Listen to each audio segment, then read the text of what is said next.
This is going to be the first of 2 days of working on these word problems. And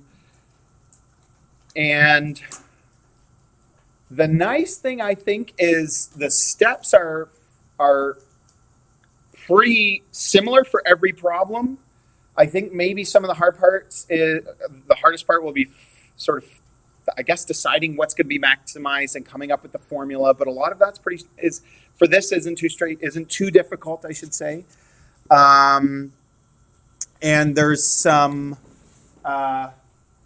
tips here that can really help. Oh, the formatting's all messed up there. That's not nice. So follow these 7 steps, and they will walk you through the solutions to most of the problems. It's quite similar to grade 10, I would say, in a lot of ways. And some of our formulas are going to be similar, but the way we end up actually solving will be different. Let's get started. So this is so important, and I hope by now, people are hesitant in grade 10 to do this in grade 9, but maybe by now we're finally realizing that this is useful. And if you can draw a diagram of what you're talking about, it's going to really, really, really help you. And you'll see that today in the couple of examples that we do. So draw a diagram if possible. 100% I would do that. It also just helps you, it helps you visualize what's happening, but it also, I think I talked about working memory with my class last semester. I often talk about it. I don't know if I've talked about it with you guys, but working memory is something that, like, it's a brain function. Everybody has it. Some have a lot of it, some don't have as much, but everybody's has a limit. And once your working memory starts to fill up, that's when you start to drop negatives or make silly mistakes, or you just start to be like, wait, what was I just thinking? What was that supposed to be? You're like, usually if you can hold a few ideas in your head, but all of a sudden you're finding that you can't do that, it's because your working memory's full. Drawing a diagram takes the onus off your working memory and allows you to just, like, the paper is acting as part of your memory. Okay, so it's really, really, really helpful. And a complicated diagram, even if it's just of some shape and you label the sides of the shape, it can be really helpful. Okay, so do it. And then we're going to name what's going to be maximized. This, believe it or not, is an important step. It forces you to think about, what am I maximizing? For one, what kind of question is this? But for 2, it gives you some focus on what kind of an equation you're trying to set up. Define your variables. That's all. Any variable that you're introducing should be defined in some way. We're going to write a formula with what is going to be maximized. You're often going to need to write 2 formulas. A lot of the time we're going to have 2 variables involved. And then, as you've seen in the past, we're going to write one of the variables in terms of the other. Okay? So we'll see what that looks like. Then we're going to find turning points. And in grade 10, we did max min problems in grade 10, and this looked like they were all quadratic, and it looked like just finding the vertex by completing the square or something like that. That's what the max min problems were for us in grade 10. But that's not what they're going to be like now. We're going to find turning points by setting the derivative to 0. Even if you do have a quadratic, we're not going to do it that way because we're practicing calculus skills. The whole point of this is solving problems with our new calculus skills, and that's setting the derivative equal to 0 to solve.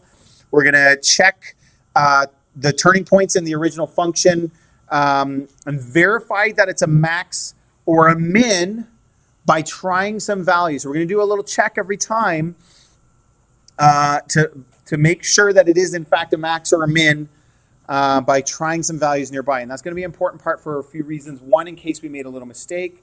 But 2, sometimes we can be sure, but we're going to pretend we can't, I guess. And we're going to always do the check. But it's also just a really good strategy to figure out, and it's something we often do. Is this a max or is this a min? We check values around the extreme value to see, or the critical value to see exactly what's happening. Okay, so we're going to use that as part of the process. We're going to do that every time. All right, we're gonna do, I think, questions 1 and 3 from the 4 that you have on that handout, just FYI. So we're going to start with 1.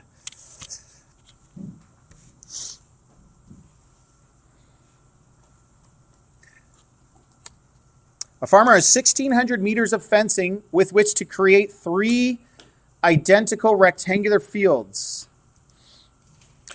If one side of each field needs no fencing because it's connected to a river, find the dimensions of the field that will maximize the area.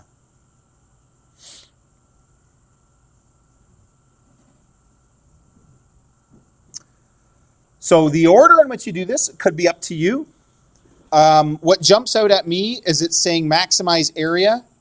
So area, and I'm going to call it A, is to be maximized.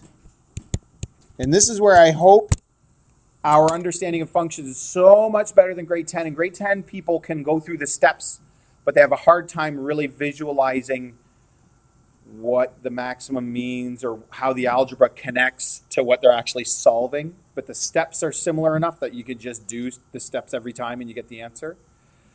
But if you think about what we did yesterday and what we know about functions in general, if my function looks like this, okay, it's the y values that are maximized. It's y that's being maximized. So y equals some function. Maybe it's cubic in this case. That's what's being maximized. Y is being maximized. And that's the equation that I have for that graph. Yesterday it happened to be on an interval. Today we're not really talking about on an interval, except for often, I guess it'll be bigger than 0 probably. But anyway. So I need to come up with an equation that says A equals. And then A is what I'm maximizing. That's my function value. That's the function that we're going to be defining. Okay, I'm going to draw my diagram. Here's my river. And here's my field. Okay, and then it says if 3 identical rectangular fields. So as best as I can, I'm going to try to make these kind of similar.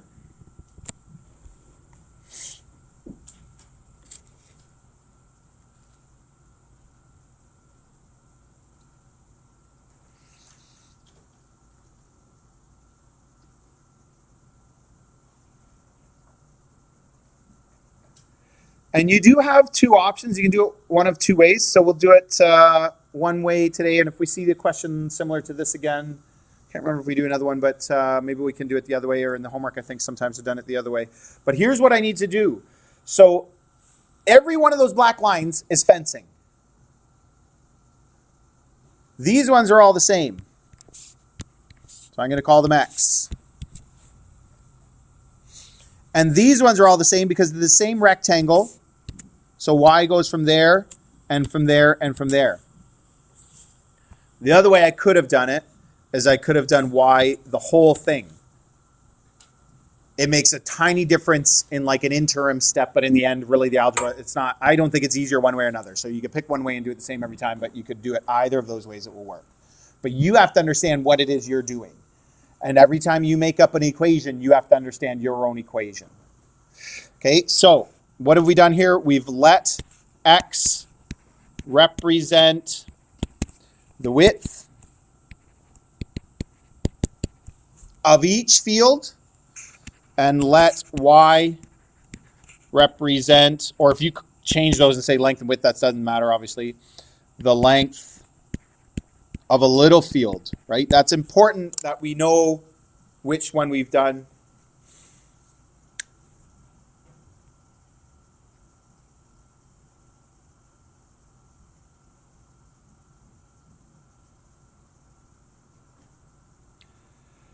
What are the 2 ways in which I can relate X and Y?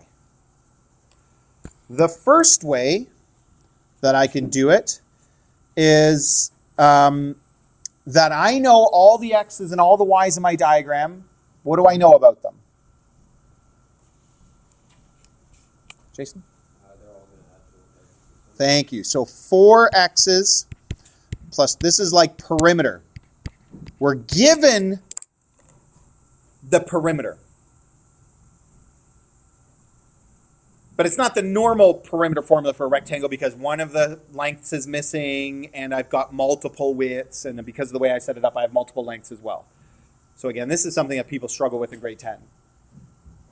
But my diagram is so clear.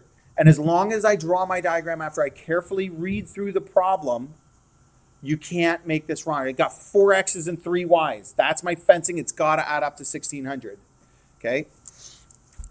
I'm going to solve this for X or for Y. I'm going to solve it for Y. 1,600 minus 4X. Y equals 1,600 minus 4X all over 3. And now I can do my equation for area. So area, what's the formula for area of a rectangle? It's length times width.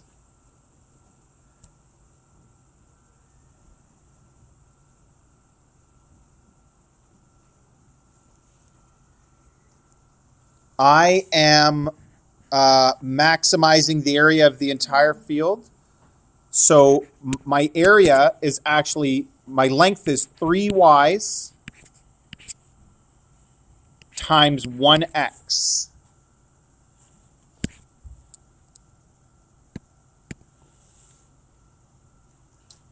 Right? So it's 3Ys times 1X gives me the area.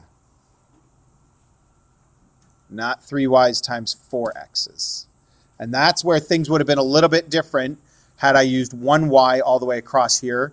Each of these formulas would have been slightly different, but then in the next step when I sub, it all works out. Okay, so then we have area, and I'm going to turn this into function notation. A at X, because now I'm replacing Y with my Y version that I came up with prior to this, right? So 3 times Y, which is actually 1,600 minus 4X over 3, all times X.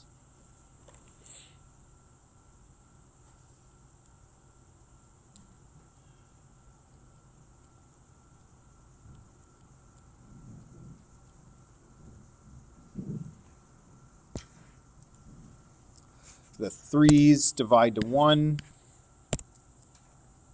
And I got 1,600 minus 4X times X. So 1,600X minus 4X squared. That's the function that I'm trying to maximize.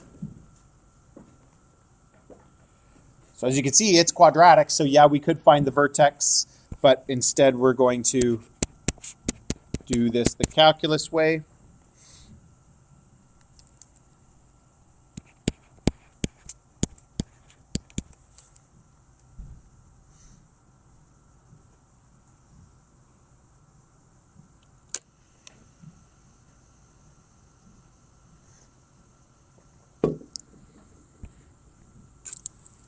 Set it equal to 0.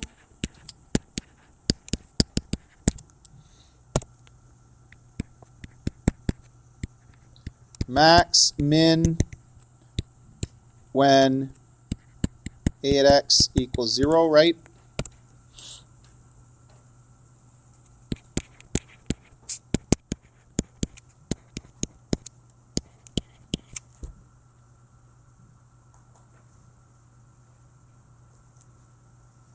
Any questions?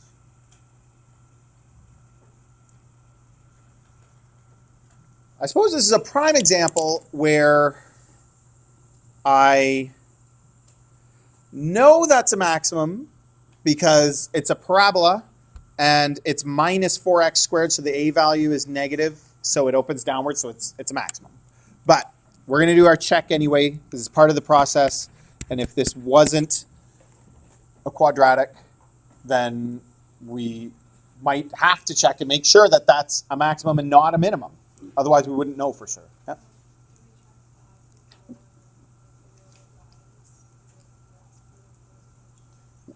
Yeah, we're not done yet. So we're going to check A at 200.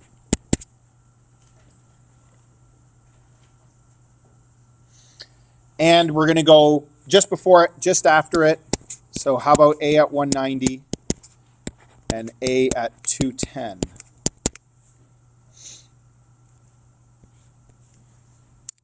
Try one of those at least.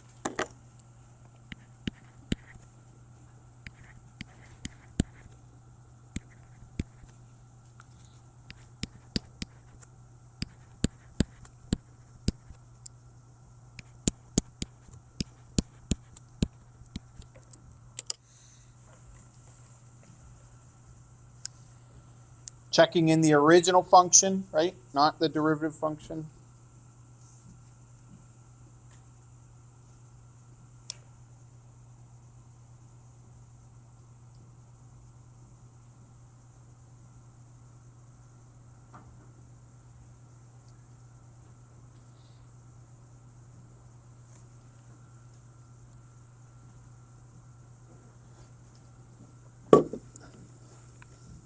And sure enough, right beside it, it's smaller, so the maximum is 160,000 meters squared.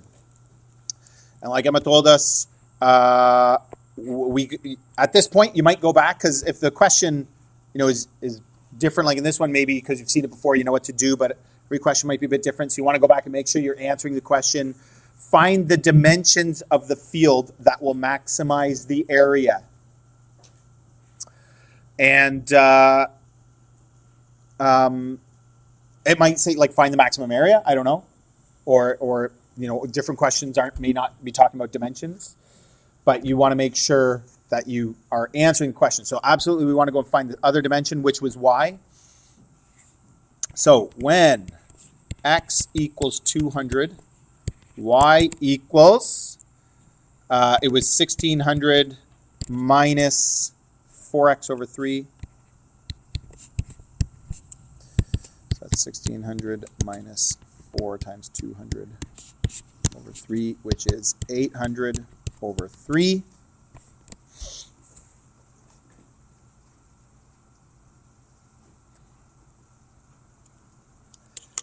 And you might want to listen carefully to this. Unless the question is very specific, this is what I'm going to say. Which this one seems to be asking... find the dimensions of the field. Do you think it means the big field or the small fields? To me, it's not really clear. Because it says one side of each field needs no fencing. Find the dimensions of the field. Does it mean the small one? If it said find the dimensions of the entire field or the big field or each small field, then it's asked you a specific question. In this case, it doesn't. So I would just be clear in my answer. Again, it's all about communication. It's not about following classroom rules. It's about communication. So you could say, so the width is 200, and the overall length is 800 over 3 times 3, so it's 800. But I could say, therefore, the dimensions of each field, I think that's pretty clear what I'm talking about, should be 200 meters, right? Yeah. By 800 over 3 meters. Or you say the dimensions of the big field, of the entire field, of the large field, should be 200 meters by 800 meters. Yes? No, that's what I'm saying. You got to answer the question. If the question was specific, you should, that's not really my main concern, but if the question was specific, you should answer that specific question. If this one to me was a little bit ambiguous, so you should just be clear in your answer. I think, say which one you're referring to, instead of assuming that I can follow your solution and understand what you mean. Because I want to know that you understand what that y is. Was the y that we found there, which dimension is it, right? Is it of the big field or small field? If you've got a diagram, it should be obvious, but everybody's different. All right, yeah, let's do number 3. What was number 2? Is that about a can? Yeah, we'll do that tomorrow. Question number 3. Because I think there's a bunch in the practice that are boxes with open tops.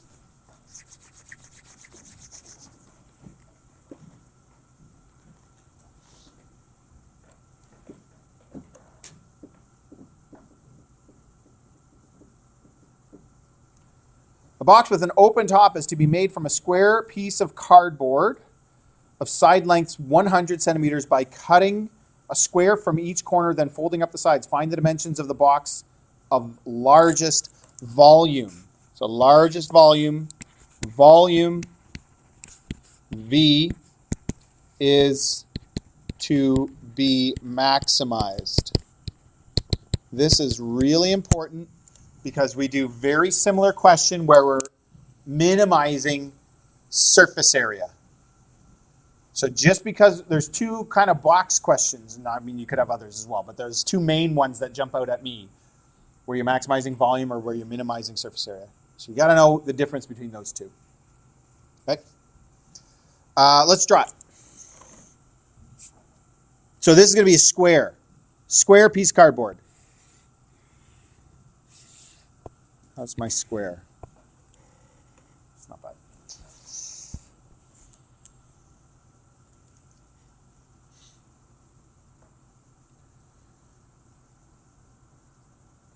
And each length of the cardboard is 100 centimeters. So that's all the way across. And I'm cutting a square from each corner.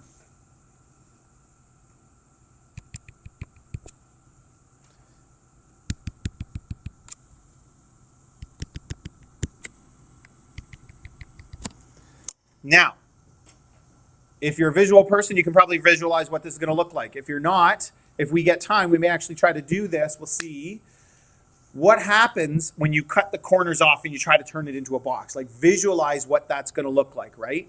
So I'm going to end up folding along this line and this line and this line and this line.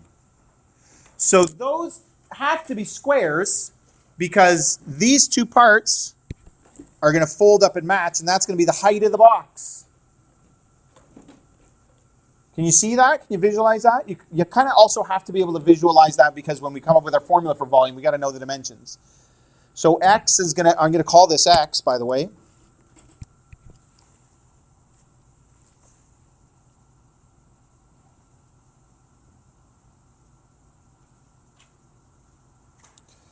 Let X represent,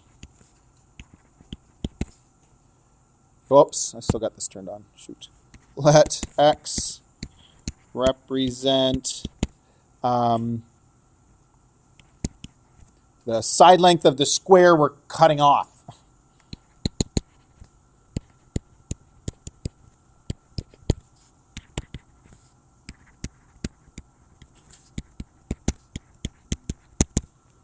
Okay, so X. And you've seen something kind of like this before, so what else can we add to our diagram that's going to be helpful here?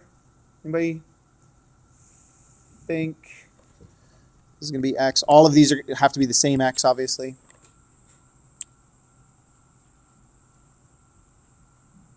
I don't know, what do you think?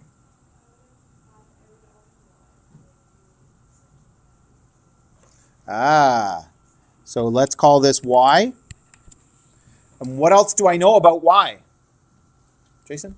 Y is 100 Very nice.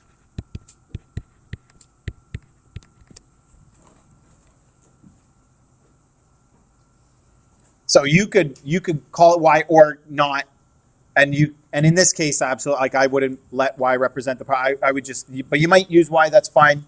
That can be helpful. All right, we're going to do one more diagram here. This one's a tricky one. So,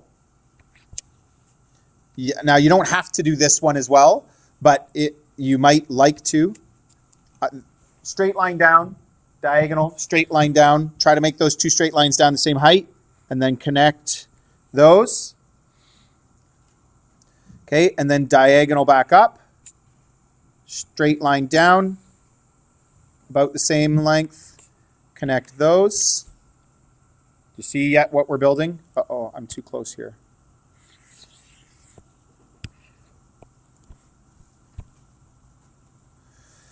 Okay, and then this one's got to look kind of the same length as that one. Ooh. And we have ourselves a box, sort of. Good enough.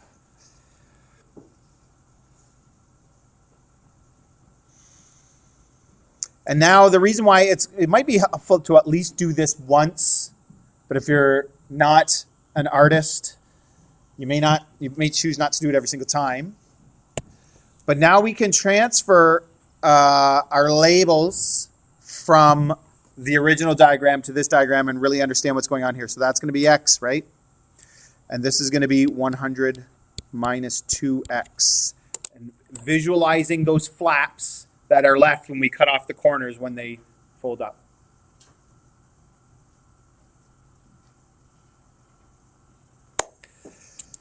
And it's square, so every side's the same.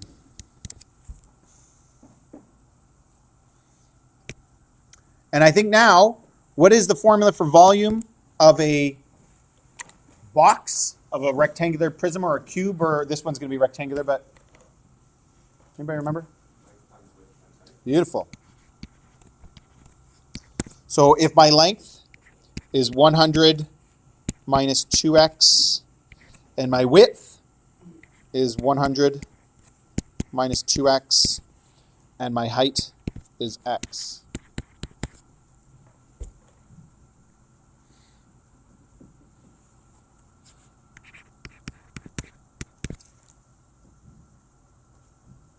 I'm going to expand this. 2x times 2x is 4x squared, but it's actually going to be 4x cubed.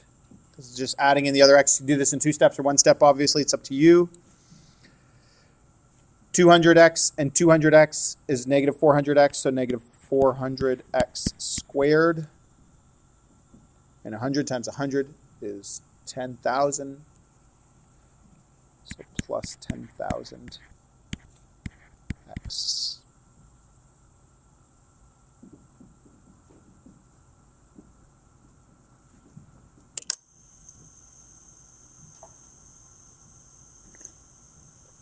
Any questions about that?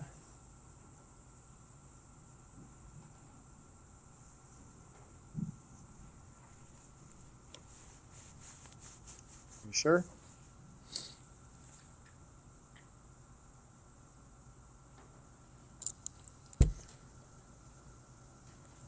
All right, so what are we going to do? Kayla? Very nice. Find the derivative. Set it equal to 0.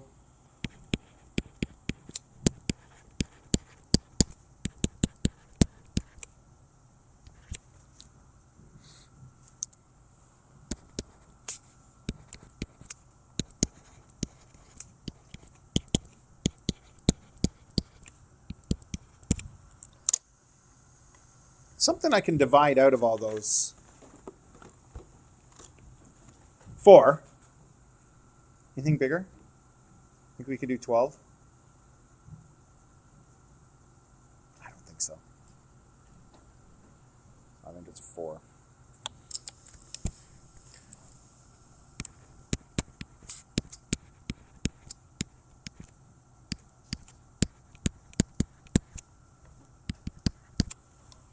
Yeah, because you can't take 3 out of those. And I believe this is factorable. Let's see, b squared 200 squared minus 4 times 3 times 2,500 is 10,000.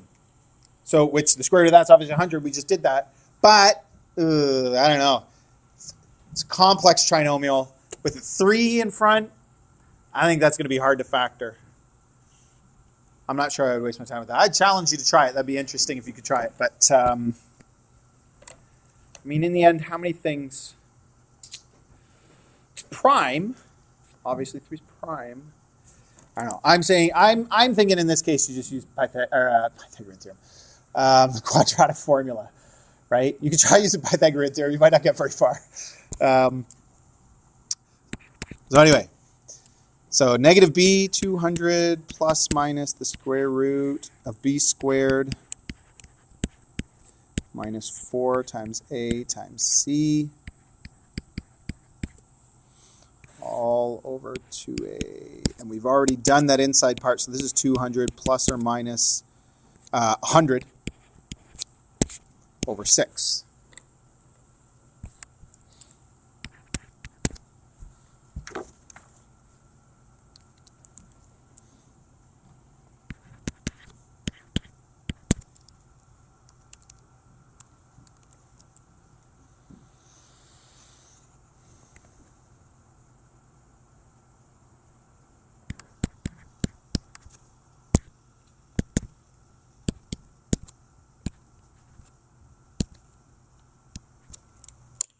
.50 over 3, or 16.7.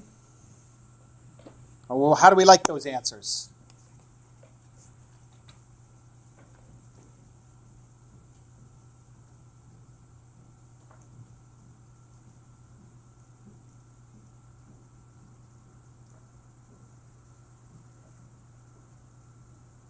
What do you think? 2 answers? I think there's 2 maximum volumes.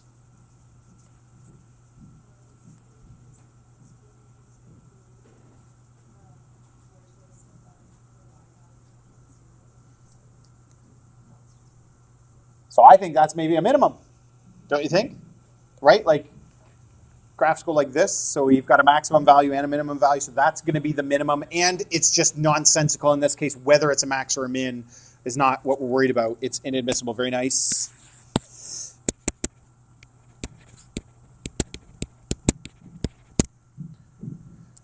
So we'll do our check. V at 50 over 3. V at, we'll go just below to 15 and above to 17, or I guess you could have done 16 and 17.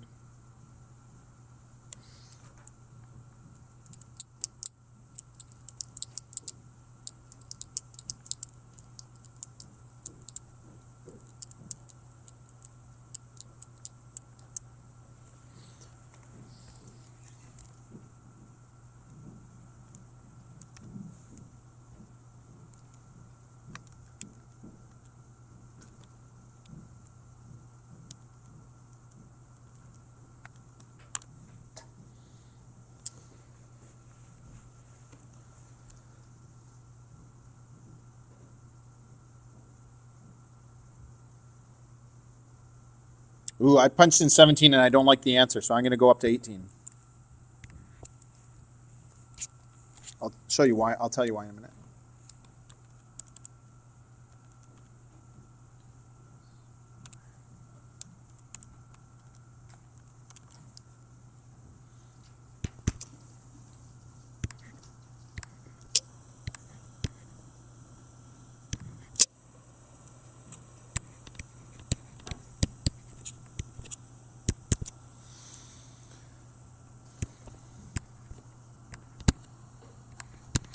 So that looks like a maximum value to me. When I punched in 17, I actually got the same number. I just had rounded this one. So this is very close to 17. So I, chose to find something that was a little bit more clearly would show that it's a maximum. All right, and what were we asked? Find the dimensions of the box. So when x equals 50 over 3. Now we've got y, because we did use y in our diagram, so y is 100 minus 2x. So that's kind of nice that we can call it something.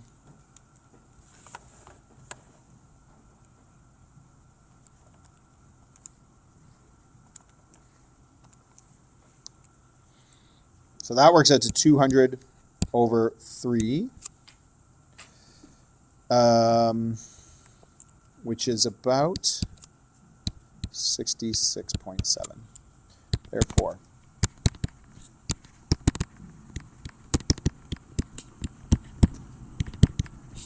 the dimensions of the box should be 66.7 centimeters by 66.7 centimeters by 16.7 centimeters.